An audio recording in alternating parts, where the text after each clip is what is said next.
উইন্ডিজদের বিপক্ষে first ওডিআইয়ের best 11 আসলে কেমন হওয়া উচিত, এটা আমার একান্তই ব্যক্তিগত মত এবং আমি ওই দলের সদস্যদের মধ্যে থেকেই আমি আলোচনা করছি কাদের কাদের রাখাটা এই মুহূর্তে দরকার।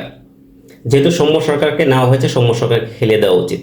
এর পাশাপাশি তানজিদ তামিম, যদিও সাইফ হাসান বেশ ভালো ক্রিকেট খেলেছিলেন, বাট আমি সাইফ হাসানকে নাম্বার 3 পজিশনে এই মুহূর্তে দেখতে চাই। বিকজ একটাই কারণ, সাইফ হাসান তিনি যা রান করছেন তার ম্যাক্সিমামটা হচ্ছে বড় শট খেলে।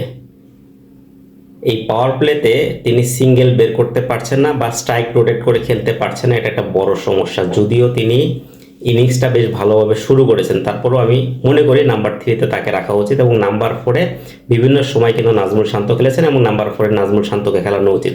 5 নম্বর নিয়ে যে সমস্যাটা, 5 নম্বরে একদম সলিড ব্যাটার প্রয়োজন, সেটা হচ্ছে তাওহিদ হৃদয়।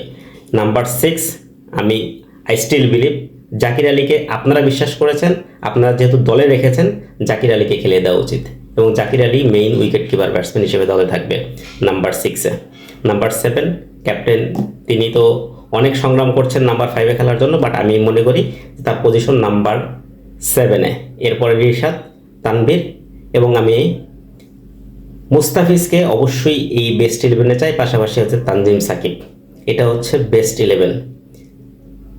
আমি নতুন মুখ হিসেবে মহিদুল ইসলাম অঙ্কনকে এই মুহূর্তে চাই না, কারণ মহিদুল ইসলাম অঙ্কনের উপরে সে ভরসাটা এই মুহূর্তে করাটা খুব একটা যুক্তিসঙ্গত হবে না। যদিও নির্বাচক প্যানেল তার উপর ভরসা করেছে, কিন্তু তার ব্যাটে বর্তমানে রান নাই, এই কারণে আমি তার উপরে আস্থাটা খুঁজে পাচ্ছি না।